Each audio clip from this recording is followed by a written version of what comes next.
1 Samuel pasal 16. Daud diurapi menjadi raja. Berfirmanlah Tuhan kepada Samuel, "Berapa lama lagi engkau berduka cita karena Saul? Bukankah ia telah kutolak sebagai raja atas Israel? Isilah tabung tandukmu dengan minyak, dan pergilah.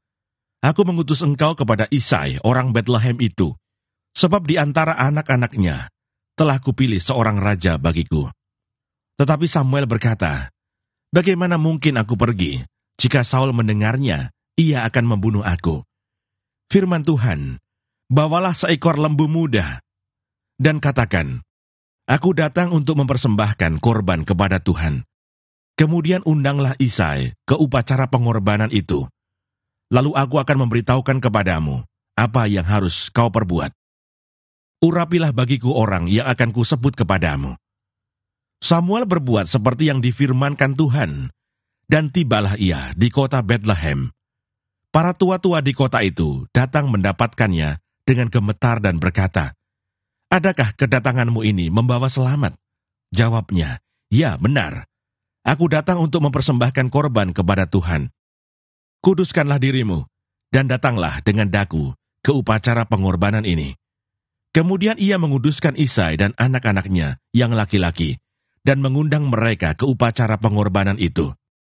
Ketika mereka itu masuk dan Samuel melihat Eliab, lalu pikirnya, "Sungguh, di hadapan Tuhan sekarang berdiri yang diurapinya." Tetapi berfirmanlah Tuhan kepada Samuel, "Janganlah pandang parasnya atau perawakan yang tinggi, sebab aku telah menolaknya. Bukan yang dilihat manusia yang dilihat Allah. Manusia melihat apa yang di depan mata, tetapi Tuhan melihat hati." Lalu Isai memanggil Abinadab dan menyuruhnya lewat di depan Samuel. Tetapi Samuel berkata, "Orang ini pun tidak dipilih Tuhan." Kemudian Isai menyuruh Syama lewat. Tetapi Samuel berkata, "Orang ini pun tidak dipilih Tuhan." Demikianlah Isai menyuruh ketujuh anaknya lewat di depan Samuel. Tetapi Samuel berkata kepada Isai, "Semuanya ini tidak dipilih Tuhan." Lalu Samuel berkata kepada Isai, "Inikah anakmu semuanya?" Jawabnya, "Masih tinggal yang bungsu, tetapi sedang menggembalakan kambing domba." Kata Samuel kepada Isai, "Suruhlah memanggil dia, sebab kita tidak akan duduk makan sebelum ia datang kemari." Kemudian disuruhnyalah menjemput dia. Ia kemerah-merahan, matanya indah, dan parasnya elok. Lalu Tuhan berfirman, "Bangkitlah, urapilah dia, sebab inilah dia." Samuel mengambil tabung tanduk yang berisi minyak itu, dan mengurapi Daud di tengah-tengah saudara-saudaranya. Sejak hari itu dan seterusnya, berkuasalah roh Tuhan atas Daud. Lalu berangkatlah Samuel menuju Rama. Daud di istana Saul. Tetapi roh Tuhan telah mundur daripada Saul, dan sekarang ia diganggu oleh roh jahat yang daripada Tuhan. Lalu berkatalah hamba-hamba Saul kepadanya, "Ketahuilah, roh jahat yang daripada Allah mengganggu engkau. Baiklah tuanku menitahkan hamba-hambamu yang di depanmu ini, mencari seorang yang pandai main kecapi. Apabila roh jahat yang daripada Allah itu hingga padamu, haruslah ia main kecapi, maka engkau merasa nyaman." Berkatalah Saul kepada hamba-hambanya itu, "Carilah bagiku seorang yang dapat main kecapi dengan baik, dan bawalah dia kepadaku." Lalu jawab salah seorang hamba itu, katanya, "Sesungguhnya aku telah melihat salah seorang anak laki-laki Isai, orang Betlehem itu, yang pandai main kecapi. Ia seorang pahlawan yang gagah perkasa, seorang prajurit yang pandai bicara, elok perawakannya, dan Tuhan menyertai dia." Kemudian Saul mengirim suruhan kepada Isai dengan pesan, "Suruhlah kepadaku anakmu Daud, yang ada pada kambing domba itu." Lalu Isai mengambil seekor keledai yang dimuati roti, sekirbat anggur, dan seekor anak kambing. Maka dikirimkannyalah itu kepada Saul dengan perantaraan Daud anaknya. Demikianlah Daud sampai kepada Saul dan menjadi pelayannya. Saul sangat mengasihinya, dan ia menjadi pembawa senjatanya. Sebab itu Saul menyuruh orang kepada Isai mengatakan, "Biarkanlah Daud tetap menjadi pelayanku, sebab aku suka kepadanya." Dan setiap kali apabila roh yang daripada Allah itu hingga pada Saul, maka Daud mengambil kecapi dan memainkannya. Saul merasa lega dan nyaman, dan roh yang jahat itu undur daripadanya. 1 Samuel pasal 17. Goliat menantang tentara Israel. Orang Filistin mengumpulkan tentaranya untuk berperang. Mereka berkumpul di Soko yang di tanah Yehuda dan berkemah antara Soko dan Aseka di Efes Damim. Saul dan orang-orang Israel juga berkumpul dan berkemah di lembah Tarbantin. Mereka mengatur barisan perangnya berhadapan dengan orang Filistin. Orang Filistin berdiri di bukit sebelah sini, dan orang Israel berdiri di bukit sebelah sana, dan lembah ada di antara mereka. Lalu tampillah keluar seorang pendekar dari tentara orang Filistin, namanya Goliat dari Gat. Tingginya 6 hasta sejengkal. Ketopong tembaga ada di kepalanya, dan ia memakai baju sirah yang bersisik. Berat baju sirah ini 5.000 shikal tembaga. Dia memakai penutup kaki dari tembaga, dan di bahunya ia memanggul lembing tembaga. Gagang tombaknya seperti pesa tukang tenun, dan mata tombaknya itu 600 shikal besi beratnya. Dan seorang pembawa perisai berjalan di depannya. Ia berdiri dan berseru kepada barisan Israel. Katanya kepada mereka, "Mengapa kamu keluar untuk mengatur barisan perangmu? Bukankah aku seorang Filistin, dan kamu adalah hamba Saul? Pilihlah bagimu seorang, dan biarlah ia turun mendapatkan daku. Jika ia dapat berperang melawan aku, dan mengalahkan aku, maka kami akan menjadi hambamu. Tetapi jika aku dapat mengungguli dia, dan mengalahkannya, maka kamu akan menjadi hamba kami, dan takluk kepada kami." Pula kata orang Filistin itu, "Aku menantang hari ini barisan Israel. Berikanlah kepadaku seorang, supaya kami berperang seorang lawan seorang." Ketika Saul dan segenap orang Israel mendengar perkataan orang Filistin itu, maka cemaslah hati mereka dan sangat ketakutan. Daud tiba di medan pertempuran. Daud adalah anak seorang dari Efrata, dari Bethlehem Yehuda, yang bernama Isai. Isai mempunyai 8 anak laki-laki. Pada zaman Saul, orang itu telah tua dan lanjut usianya. Ketiga anak Isai yang besar-besar telah pergi berperang mengikuti Saul. Nama ketiga anaknya yang pergi berperang itu ialah Eliab, anak sulung. Anak yang kedua ialah Abinadab. Dan anak yang ketiga adalah Syamah. Daudlah yang bungsu. Jadi ketiga anak yang besar-besar itu pergi mengikuti Saul. Tetapi Daud selalu pulang daripada Saul untuk menggembalakan domba ayahnya di Bethlehem. Orang Filistin itu maju mendekat pada pagi hari dan pada petang hari. Demikianlah ia tampil ke depan 40 hari lamanya. Isai berkata kepada Daud anaknya, "Ambillah untuk kakak-kakakmu bertih gandum ini seeva dan roti yang 10 ini. Bawalah cepat-cepat ke perkemahan kepada kakak-kakakmu. Dan baiklah sampaikan keju yang 10 ini kepada kepala pasukan 1.000. Tengoklah, apakah kakak-kakakmu selamat. Dan bawalah pulang suatu tanda dari mereka. Saul dan mereka itu dan semua orang Israel ada di lembah Tarbantin, tengah berperang melawan orang Filistin." Lalu Daud bangun pagi-pagi. Ditinggalkannya lah kambing dombanya pada seorang penjaga. Lalu mengangkat muatan dan pergi, seperti yang diperintahkan Isai kepadanya. Sampailah ia ke perkemahan, ketika tentara keluar untuk mengatur barisannya dan mengangkat sorak perang. Orang Israel dan orang Filistin itu mengatur barisannya, barisan berhadapan dengan barisan. Lalu Daud menurunkan barang-barangnya dan meninggalkannya di tangan penjaga barang-barang tentara. Berlari-larilah Daud ke tempat barisan. Sesampai di sana, bertanyalah ia kepada kakak-kakaknya, apakah mereka selamat. Sedang ia berbicara dengan mereka, tampillah maju pendekar itu, namanya Goliat, orang Filistin dari Gat, dari barisan orang Filistin. Ia mengucapkan kata-kata yang tadi juga, dan Daud mendengarnya. Ketika semua orang Israel melihat orang itu, larilah mereka daripadanya dengan sangat ketakutan. Berkatalah orang-orang Israel itu, "Sudahkah kamu lihat orang yang maju itu? Sesungguhnya, ia maju untuk mencemoohkan orang Israel. Orang yang mengalahkan dia akan dianugerahi raja kekayaan yang besar. Raja akan memberikan anaknya yang perempuan kepadanya, dan kaum keluarganya akan dibebaskannya dari pajak di Israel." Lalu berkatalah Daud kepada orang-orang yang berdiri di dekatnya, "Apakah yang akan dilakukan kepada orang yang mengalahkan orang Filistin itu, dan yang menghindarkan cemooh dari Israel? Siapakah orang Filistin yang tak bersunat ini, sampai ia berani mencemoohkan barisan daripada Allah yang hidup?"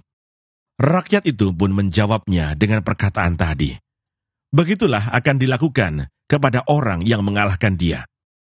Ketika Eliab kakaknya yang tertua mendengar perkataan Daud kepada orang-orang itu, bangkitlah amarah Eliab kepada Daud sambil berkata, "Mengapa engkau datang, dan pada siapakah kau tinggalkan kambing domba yang 2-3 ekor itu di padang gurun?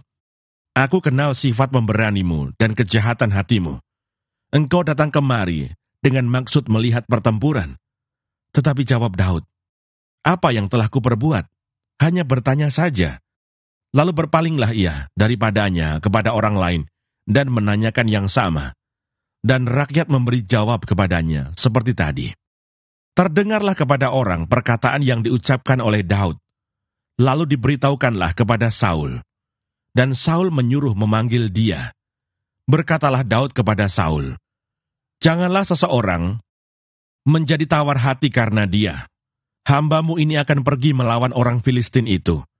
Tetapi Saul berkata kepada Daud, "Tidak mungkin engkau dapat menghadapi orang Filistin itu untuk melawan dia, sebab engkau masih muda, sedang dia sejak dari masa mudanya telah menjadi prajurit." Tetapi Daud berkata kepada Saul, "Hambamu ini biasa menggembalakan kambing domba ayahnya. Apabila datang singa atau beruang yang menerkam seekor domba dari kawanannya, maka aku mengejarnya, menghajarnya, dan melepaskan domba itu dari mulutnya. Kemudian apabila ia berdiri menyerang aku, maka aku menangkap janggutnya, lalu menghajarnya dan membunuhnya. Baik singa maupun beruang telah dihajar oleh hambamu ini. Dan orang Filistin yang tidak bersunat itu, ia akan sama seperti salah satu daripada binatang itu, karena ia telah mencemooh barisan daripada Allah yang hidup." Pula kata Daud, "Tuhan yang telah melepaskan aku dari cakar singa dan dari cakar beruang, dia juga akan melepaskan aku dari tangan orang Filistin itu." Kata Saul kepada Daud, "Pergilah, Tuhan menyertai engkau." Lalu Saul mengenakan baju perangnya kepada Daud, ditaruhnya ketopong tembaga di kepalanya, dan dikenakannya baju sirah kepadanya. Lalu Daud mengikatkan pedangnya di luar baju perangnya. Kemudian ia berikhtiar berjalan, sebab belum pernah dicobanya. Maka berkatalah Daud kepada Saul, "Aku tidak dapat berjalan dengan memakai ini, sebab belum pernah aku mencobanya." Kemudian ia menanggalkannya. Perkelahian Daud dengan Goliat. Lalu Daud mengambil tongkatnya di tangannya. Dipilihnya dari dasar sungai 5 batu yang licin dan ditaruhnya dalam kantung gembala yang dibawanya, yakni tempat batu-batu, sedang umbannya dipegangnya di tangannya. Demikianlah ia mendekati orang Filistin itu. Orang Filistin itu kian dekat menghampiri Daud, dan di depannya orang yang membawa perisainya. Ketika orang Filistin itu menunjukkan pandangnya ke arah Daud, serta melihat dia, dihinanya Daud itu, karena ia masih muda, kemerah-merahan, dan elok parasnya. Orang Filistin itu berkata kepada Daud, "Anjingkah aku? Maka engkau mendatangi aku dengan tongkat." Lalu demi para allahnya, orang Filistin itu mengutuki Daud. Pula orang Filistin itu berkata kepada Daud, "Hadapilah aku, maka aku akan memberikan dagingmu kepada burung-burung di udara dan kepada binatang-binatang di padang." Tetapi Daud berkata kepada orang Filistin itu, "Engkau mendatangi aku dengan pedang dan tombak dan lembing, tetapi aku mendatangi engkau dengan nama Tuhan semesta alam, Allah segala barisan Israel yang kau tantang itu. Hari ini juga Tuhan akan menyerahkan engkau ke dalam tanganku, dan aku akan mengalahkan engkau dan memenggal kepalamu dari tubuhmu. Hari ini juga aku akan memberikan mayatmu dan mayat tentara orang Filistin kepada burung-burung di udara dan kepada binatang-binatang liar, supaya seluruh bumi tahu bahwa Israel mempunyai Allah, dan supaya segenap jemaah ini tahu bahwa Tuhan menyelamatkan bukan dengan pedang dan bukan dengan lembing. Sebab di tangan Tuhanlah pertempuran, dan Ia pun menyerahkan kamu ke dalam tangan kami. Ketika orang Filistin itu bergerak maju untuk menemui Daud, maka segeralah Daud berlari ke barisan musuh untuk menemui orang Filistin itu. Lalu Daud memasukkan tangannya dalam kantungnya, diambilnyalah sebuah batu dari dalamnya, diumbannya, maka kenalah dahi orang Filistin itu, sehingga batu itu terbenam ke dalam dahinya, dan terjerumuslah ia dengan mukanya ke tanah. Demikianlah Daud mengalahkan orang Filistin itu dengan umban dan batu. Ia mengalahkan orang Filistin itu dan membunuhnya tanpa pedang di tangan. Daud berlari mendapatkan orang Filistin itu, lalu berdiri di sebelahnya. Diambilnyalah pedangnya, dihunusnya dari sarungnya, lalu menghabisi dia. Dipancungnyalah kepalanya dengan pedang itu. Ketika orang-orang Filistin melihat bahwa pahlawan mereka telah mati, maka larilah mereka. Maka bangkitlah orang-orang Israel dan Yehuda. Mereka bersorak-sorak, lalu mengejar orang-orang Filistin sampai dekat Gad, dan sampai pintu gerbang Ekron. Dan orang-orang yang terbunuh dari orang Filistin bergelimpangan di jalan ke Saaraim, sampai Gad, dan sampai Ekron. Kemudian pulanglah orang Israel dari pemburuan hebat atas orang Filistin, lalu menjarah perkemahan mereka. Dan Daud mengambil kepala orang Filistin yang dipancungnya itu, dan membawanya ke Yerusalem. Tetapi senjata-senjata orang itu ditaruhnya dalam kemahnya. Ketika Saul melihat Daud pergi menemui orang Filistin itu, berkatalah ia kepada Abner, panglima tentaranya, "Anak siapakah orang muda itu, Abner?" Jawab Abner, "Demi tuanku hidup ya Raja, sesungguhnya aku tidak tahu." Kemudian Raja berkata, "Tanyakanlah, anak siapakah orang muda itu?" Ketika Daud kembali sesudah mengalahkan orang Filistin itu, maka Abner memanggilnya dan membawanya menghadap Saul, sedang kepala orang Filistin itu masih ada di tangannya. Kata Saul kepadanya, "Anak siapakah engkau, ya orang muda?" Jawab Daud, "Anak hamba tuanku Isai, orang Betlehem itu." 1 Samuel pasal 18. Daud dan Yonatan. Ketika Daud habis berbicara dengan Saul, berpadulah jiwa Yonatan dengan jiwa Daud, dan Yonatan mengasihi dia seperti jiwanya sendiri. Pada hari itu, Saul membawa dia dan tidak membiarkannya pulang ke rumah ayahnya. Yonatan mengikat perjanjian dengan Daud, karena ia mengasihi dia seperti dirinya sendiri. Yonatan menanggalkan jubah yang dipakainya dan memberikannya kepada Daud, juga baju perangnya, sampai pedangnya, panahnya, dan ikat pinggangnya. Daud maju berperang dan selalu berhasil kemana juga Saul menyuruhnya, sehingga Saul mengangkat dia, mengepalai para prajurit. Hal ini dipandang baik oleh seluruh rakyat dan juga oleh pegawai-pegawai Saul. Saul benci kepada Daud. Tetapi pada waktu mereka pulang, ketika Daud kembali sesudah mengalahkan orang Filistin itu, keluarlah orang-orang perempuan dari segala kota Israel, menyongsong Raja Saul, sambil menyanyi dan menari dengan memukul rebana, dengan bersukaria, dan dengan membunyikan gerincing. Dan perempuan yang menari-nari itu menyanyi berbalas-balasan, katanya, "Saul mengalahkan beribu-ribu musuh, tetapi Daud berlaksa-laksa." Lalu bangkitlah amarah Saul dengan sangat, dan perkataan itu menyebalkan hatinya, sebab pikirnya, kepada Daud diperhitungkan mereka berlaksa-laksa, tetapi kepadaku diperhitungkannya beribu-ribu. Akhir-akhirnya jabatan raja itu pun jatuh kepadanya. Sejak hari itu, maka Saul selalu mendengki Daud. Keesokan harinya roh jahat yang daripada Allah itu berkuasa atas Saul, sehingga ia kerasukan di tengah-tengah rumah. Sedang Daud main kecapi seperti sehari-hari. Adapun Saul ada tombak di tangannya. Saul melemparkan tombak itu karena pikirnya, baiklah aku menancapkan Daud ke dinding. Tetapi Daud mengelakkannya sampai 2 kali. Saul menjadi takut kepada Daud, karena Tuhan menyertai Daud. Sedang daripada Saul, ia telah undur. Sebab itu Saul menjauhkan Daud dari dekatnya, dan mengangkat dia menjadi kepala pasukan 1000, sehingga ia berada di depan dalam segala gerakan tentara. Daud berhasil di segala perjalanannya, sebab Tuhan menyertai dia. Ketika dilihat Saul bahwa Daud sangat berhasil, makin takutlah ia kepadanya. Tetapi seluruh orang Israel dan orang Yehuda mengasihi Daud, karena ia memimpin segala gerakan mereka. Berkatalah Saul kepada Daud, "Ini dia anakku perempuan yang tertua, Merab. Dia akan kuberikan kepadamu menjadi istrimu. Hanya jadilah bagiku seorang yang gagah perkasa, dan lakukanlah perang Tuhan." Sebab pikir Saul, janganlah tanganku memukul dia, tetapi biarlah ia dipukul oleh tangan orang Filistin. Tetapi Daud berkata kepada Saul, "Siapakah aku dan siapakah sanak saudaraku, kaum ayahku di antara orang Israel, sehingga aku menjadi menantu raja?" Tetapi ketika tiba waktunya untuk memberikan Merab, anak Saul itu, kepada Daud, maka anak perempuan itu diberikan kepada Adriel, orang Mehola, menjadi istrinya. Tetapi Mikal, anak perempuan Saul, jatuh cinta kepada Daud.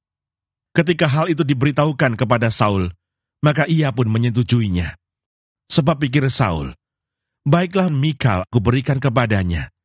Biarlah ia menjadi jerat bagi Daud, dan biarlah tangan orang Filistin memukul dia. Lalu berkatalah Saul kepada Daud untuk kedua kalinya, "Pada hari ini, engkau boleh menjadi menantuku." Lagi Saul memerintahkan kepada para pegawainya, "Katakanlah kepada Daud dengan diam-diam demikian, sesungguhnya raja suka kepadamu, dan para pegawainya mengasihi engkau, maka sebab itu, jadilah engkau menantu raja." Lalu para pegawai Saul menyampaikan perkataan itu kepada Daud. Tetapi Daud menjawab, "Perkara ringankah pada pemandanganmu menjadi menantu raja? Bukankah aku seorang yang miskin dan rendah?" Para pegawai Saul memberitahukan kepada raja, katanya, "Demikianlah jawab yang diberi Daud." Kemudian berkatalah Saul, "Beginilah kamu katakan kepada Daud, raja tidak menghendaki mas kawin, selain dari 100 kulit katan orang Filistin, sebagai pembalasan kepada musuh raja. Saul bermaksud untuk menjatuhkan Daud dengan perantaraan orang Filistin." Ketika para pegawainya memberitahukan perkataan itu kepada Daud, maka setujulah Daud menjadi menantu raja. Waktunya belum genap, tetapi Daud sudah bersiap. Ia pergi dengan orang-orangnya dan menewaskan dari orang Filistin itu 200 orang, serta membawa kulit katan mereka. Dan dalam jumlah yang genap, diberikan merekalah semuanya itu kepada raja, supaya Daud menjadi menantu raja. Kemudian Saul memberikan Mikal anaknya kepadanya menjadi istrinya. Lalu mengertilah Saul dan taulah ia bahwa Tuhan menyertai Daud dan bahwa seluruh orang Israel mengasihi Daud. Maka makin takutlah Saul kepada Daud. Saul tetap menjadi musuh Daud seumur hidupnya. Apabila raja-raja orang Filistin maju berperang, setiap kali mereka maju berperang, maka Daud lebih berhasil dari semua pegawai Saul, sehingga namanya sangat masyhur.